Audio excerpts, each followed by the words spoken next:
दिलीप साहब, आपसे जो दो चीजें थी, एक तो यह है कि मैं इसलिए ये चीज पूछ रहा हूं, आज दो तीन स्टेटमेंट आए हैं। एक एआईएमआईएम के ओवैसी साहब का स्टेटमेंट देखा, वो कह रहा है भाई हमें नहीं बुलाया जा रहा है।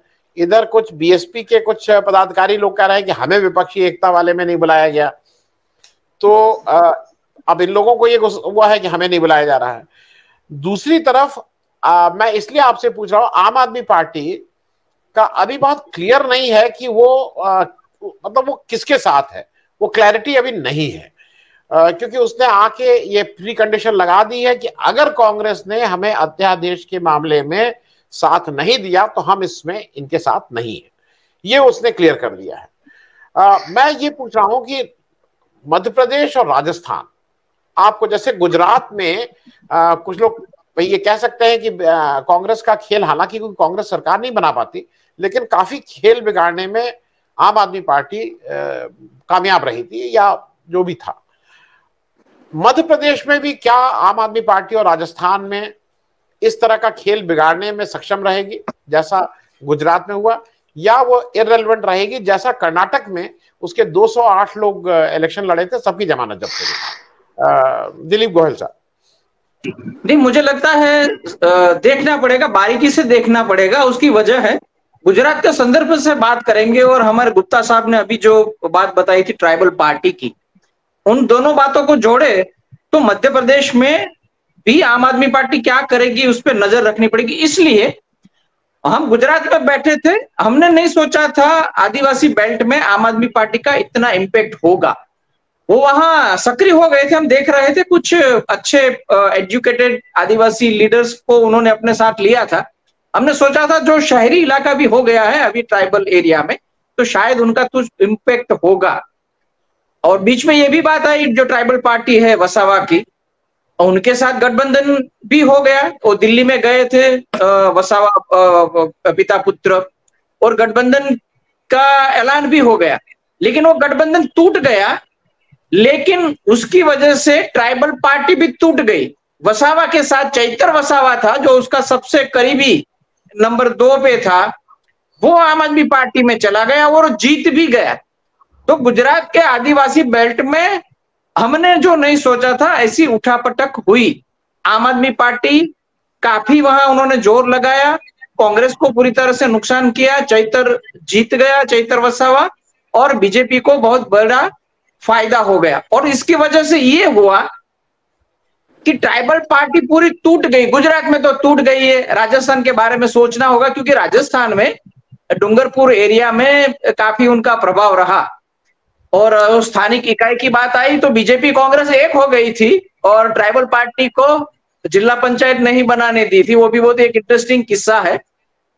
इसका मतलब यही आदिवासी बेल्ट भी है, वो जो लगा है गुजरात से। और आज मुझे नाम नहीं याद रहा और वो संस्था का और नेताओं का, लेकिन लास्ट इलेक्शन में जब मध्य प्रदेश का था तो मध्य प्रदेश के आदिवासी बेल्ट में क्या हलचल हो रही है। वहां एक ऐसे ही पढ़े लिखे नौजवानों ने एक पूरा ट्राइबल की एक स्ट्रीट वो बनाया था, अपने एक एसोसिएशन बनाया था, एक अपना संस्था बनाया था, वो काफी सक्रिय हो गई थी। इसकी वजह से क्या होगा, बहुत सारी चर्चाएं हुई थी।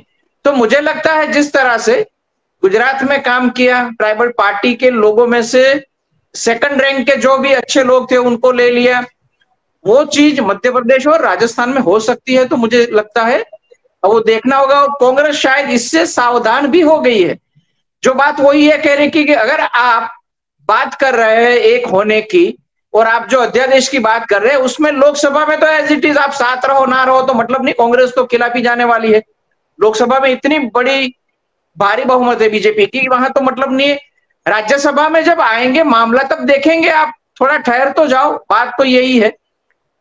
लेकिन जिस तरह से आम आदमी पार्टी मध्य प्रदेश में सक्रिय हुई तो शायद वो भी एक इश्यू है कि अगर इस तरफ आप कहते हैं कि हम साथ मिले, लेकिन आप मध्य प्रदेश में जाके या तो आदिवासी राजस्थान में जाके जो कर रहे हैं उससे क्या होगा। तो मुझे लगता है, मैं कह नहीं सकता कितना इंपैक्ट होगा, लेकिन हमने जो नहीं सोचा था गुजरात में उनसे ज्यादा इंपैक्ट आदिवासी बेल्ट में आया था। हम उनको समझ रहे थे शहरी माहौल वाली एक पार्टी, शहरी मिजाज की पार्टी, लेकिन वहां इम्पैक्ट हुआ। तो हो सकता है, मुझे लगता है जो लोकल वहां जो देखते आदिवासी बेल्ट में रिपोर्टिंग करते हैं वो क्या बताते हैं पता चलेगा, लेकिन नजर रखनी पड़ेगी, इतनी बात है। लेकिन मुझे बाकी जो ओवरऑल बात है, जो ब्रजेश सिंह की बात की, उसमें से एक बात ध्यान से हमें मुझे लगता है सुननी चाहिए। उन्होंने ये कहा कि दिग्विजय सिंह शायद कमलनाथ के पीछे रह जाए के साथ देंगे। मुझे थोड़ा बहुत याद रहा कि 5 साल पहले जब इलेक्शन था तभी यही माहौल था।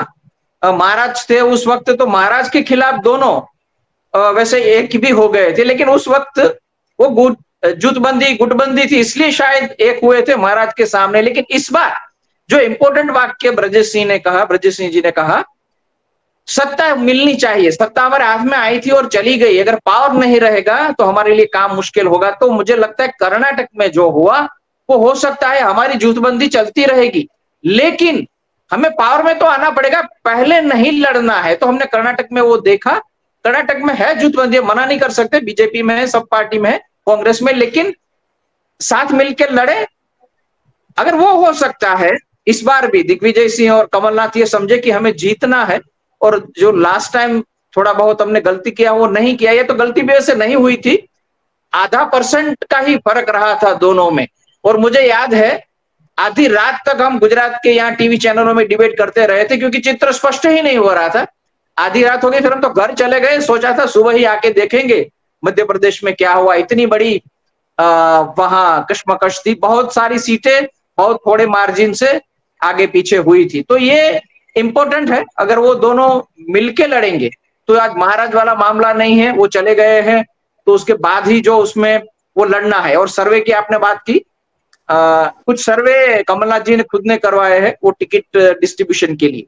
अगर ये हो सकता है, ये डिस्ट्रीब्यूशन का मामला ही सब जगह मुश्किल होता है कांग्रेस में, हमने गुजरात में वही देखा है, बहुत अच्छा माहौल रहता है, लेकिन जो 1.5 महीना बाकी रहता है और टिकट डिस्ट्रीब्यूशन की बात आती है तब जाके मामला बिगड़ जाता है। इस बार भी गुजरात का जो फैक्ट फाइंडिंग टीम का रिपोर्ट आया उसमें वो स्पेसिफिकली कहा गया कि 35 सीट्स ऐसी थी जो सेल की गई, या तो बेच दी गई, या तो जो 5 या बड़े नेता है उन्होंने आपस में उनको ले लिया था। तो वो स्पेसिफिक नंबर है, मुझे लगता है वो स्पेसिफिक इंफॉर्मेशन मिली होगी।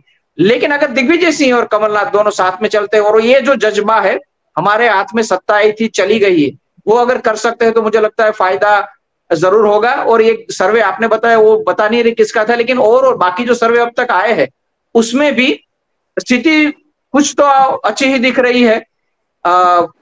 मध्य प्रदेश में से पसार हुए थे राहुल गांधी, और उनके ओवरऑल जो पॉपुलैरिटी अभी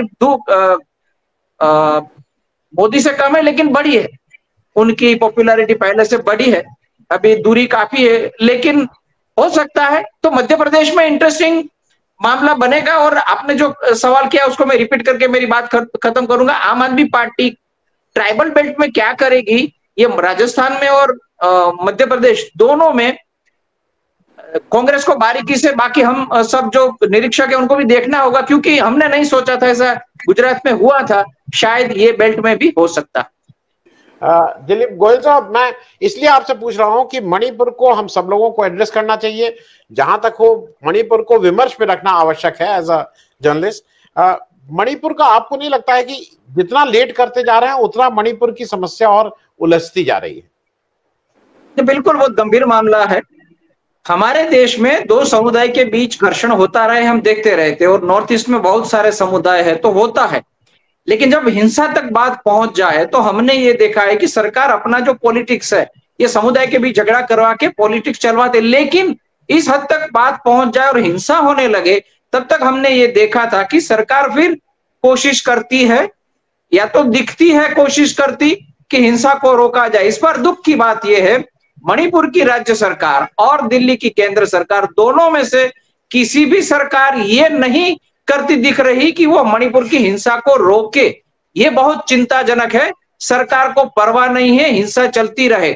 ये 2 समुदाय के बीच संघर्ष करवा के पॉलिटिक्स का फायदा लेने की बात नहीं है, देश के हितों को नुकसान होने वाले समुदाय के बीच के संघर्ष की बात है। इसको गंभीरता से नहीं लिया जा रहा है, वो बहुत बड़ी बात है। और एक बार वाक्य कह के मैं छोड़ देता हूं, ये भारत देश में ये हुआ, ये सोच के बहुत आघात लगता है। लोग पुलिस स्टेशन में जाके, रिपोर्ट है, अपना आधार कार्ड दिखाते हैं, नाम लिखाते हैं और हथियार लेके चले जाते हैं, उसमें से कुछ वापस भी ले गए। ऐसी घटनाएं इस देश में, और कुछ नहीं हो रहा। बहुत चिंता की बात है।